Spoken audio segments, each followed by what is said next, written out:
I let myself cut off there. I'll do that at least once per class right now. But yeah, the goal here in general, the term used was trust busting. It was uh, an idea that they just had too much power, and so through legislation and efforts, they were going to push back against the power that these trusts held. And now, obviously, I think I mentioned previously, but there's a lot of lip service going on to that. Not as much actual result in competition, but still regulation did happen. So worth noting because it got so much press.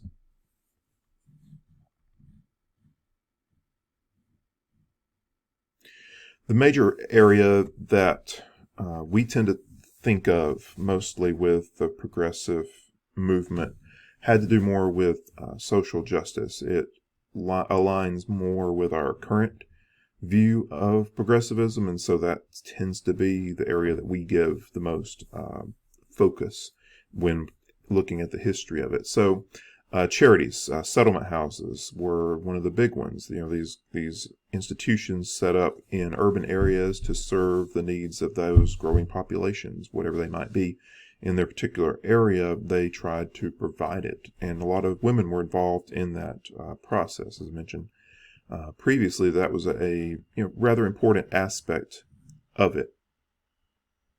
Again, I think I mentioned previously, but sanitation. Sanitary movement, sanitary reformers, focusing on personal hygiene, municipal sewers, campaigning with cities to put resources into improving municipal sewers, especially in areas that, they might not have been the most wealthy, but they needed it. And so that was often an aspect of this. Public awareness campaigns, so, leaflets and other methods to raise public awareness of the need to do certain things to make their general community cleaner and more be more health conscious. That was important. Even nutrition, giving attention to the inspection of food processing and drugs. The FDA is going to grow out of this era. That's going to be an aspect of it. And so now, you see FDA approved on various items that you purchase. And there's a reason for that, because at some point people could just mix up whatever chemicals they wanted to and sell it as a cure-all for whatever. And a lot of times it was just, some kind of nasty cod liver oil and maybe a bit of cocaine or something like that to make people numb to the pain or something along those lines. But now people are really starting to take serious the need for regulation in those kind of areas. Child labor regulation, we've talked about this before, but the increasing pressure to protect children from the ills of industrialization and moving them away from the workplace more towards education. That's going to be a sliding scale over time, but it will happen with regulation after regulation, especially at the state level. A lot of that is going to come to pass, and you'll see that becoming complete at the beginning of the 20th century. Let me scroll my notes here. Temperance. This is one that we tend to not think about as much just because it doesn't fit into our understanding of progressivism today, but this was a major component of the overall progressive movement. Sorry, I keep jumping forward. The major group was the WCTU, the Women's Christian Temperance Union. It was founded in 1874, had some 300,000 members, so it was the largest women's group in the United States. And they pushed back against alcoholism and just alcohol in general, but also alcoholism and the social ills that it caused. They saw it as a women's issue because women would disproportionately suffer the negative effects of a man who was, drinking too much or spent too much time at the local saloon. So this group pushed to close saloons or to shame saloons in a lot of cases, showing that they were getting hurt by it. Children were getting hurt by it, and this group also helped former prostitutes. They helped abused women and children. They support female labor unions, but they're focused in on alcoholism and fighting back against that and seeing that as a problem and trying to find ways to regulate it, regulate saloons in areas, what's the best way to handle that. And ultimately, the WCTU and among a number of other smaller temperance groups, they merge into the push for prohibition, which will come in the 20th century.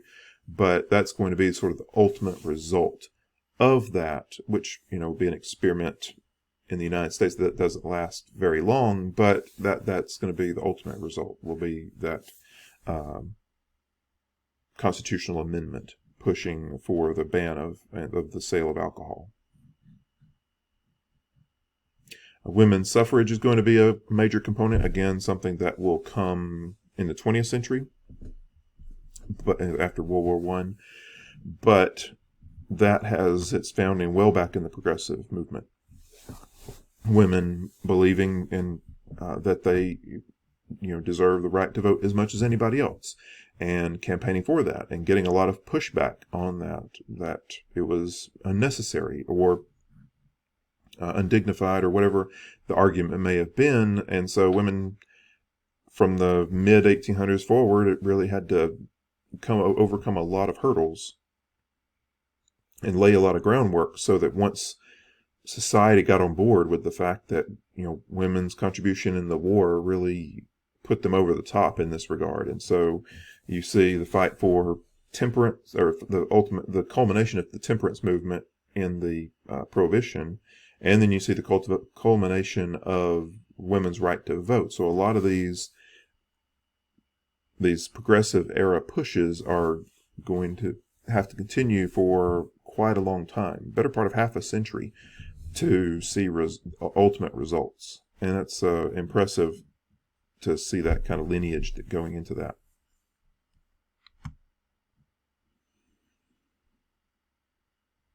A few others that can fit kind of under this mantle of social justice, the 8-hour workday. It kind of comes under labor, but also working towards some sort of workable life for people that live in the industrial era. Free kindergartens and installing playgrounds. So I've mentioned that previously in the class, but those play spaces for children to get exercise, that's seen as sort of a public health, an education, a child protection issue, but feeds into a lot of these concerns. And uniform marriage and divorce laws. So trying to make it, this was a state-by-state issue. They're trying to make all those match up so that some person in New York has the same options as somebody in Georgia, or those kind of things, so that those will match up across the board.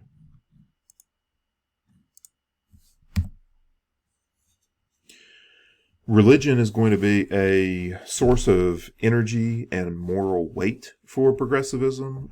They're going to, it's not every church, not every religious leader is going to be on board with the progressive movement, but a good number will. And when the church chooses to lend itself to a moral issue, then a lot of times people will listen. They might vote a certain way if that's what's required.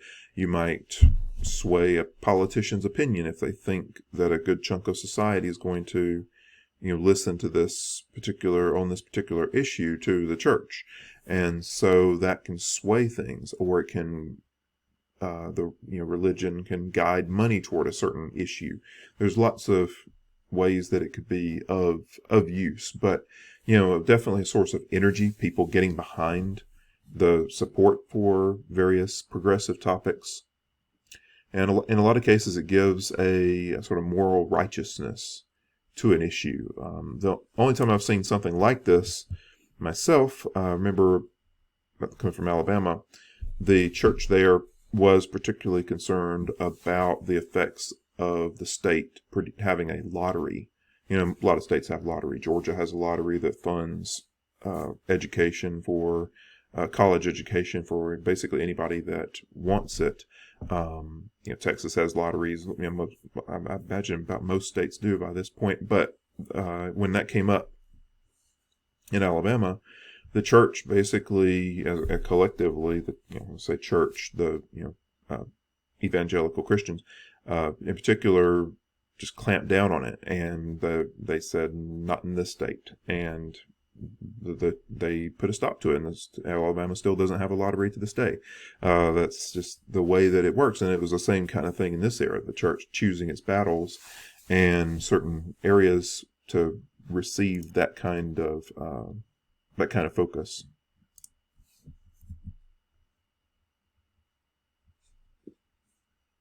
And I mentioned previously, one aspect of that was the sort of the social gospel.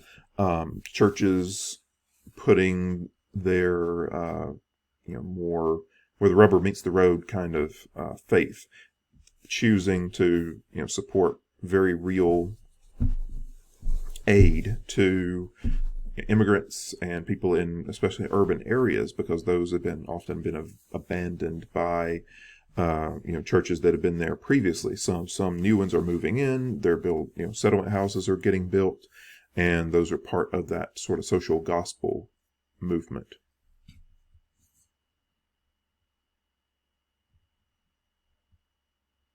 I'm going to mention two other aspects here with progressivism. One being muckrakers. Now, this was a term that I'm pretty sure it was coined by Theodore Roosevelt. As he tended to coin lots of terms, but he said these people were just raking muck, stirring up trouble, and he often joined in some of these progressive issues, but not everybody can't be happy about every thing that comes along. So basically, these were crusading journalists. These were journalists who found that people were interested because of everything that was going on with progressive ideas in society, that people would read it if they wrote it and investigate it. And so they were essentially investigative journalists who were targeting big business, usually, or the effects of big business. Maybe it was tenement housing and how bad things were there, or services that were provided to people in certain areas, but generally focused on the ills of society that have been caused by big business and urbanization. And also political scandal, that they throw that in there too. So social, economic, political injustices. Hit that. Initial targets were major monopolies like Standard Oil, and then moving on to bigger issues or more personal issues, but the big business were very concerning. And they also pointed to societal problems like child labor or ghettos or prostitution. And so certain publications were particularly focused on it. McClure's magazine was one. But they did provide a lot of people inspiration, and they got a lot of people on board with progressivism. Sometimes it takes hearing it well-written or reading a well-written piece to fully understand it. And so a good example of that is Ida Tarbell. There's a good little video here, it's relatively short, where a historian talks. It's about 10 minutes, I think. It talks about who Ida Tarbell was, her role in writing about Standard Oil, and then it says papers there because it's writing from the collection of her papers, and talks about her significance as one of these well-remembered people in this movement. So take a look at that, and we'll be back in a minute here to talk about women in the progressive movement.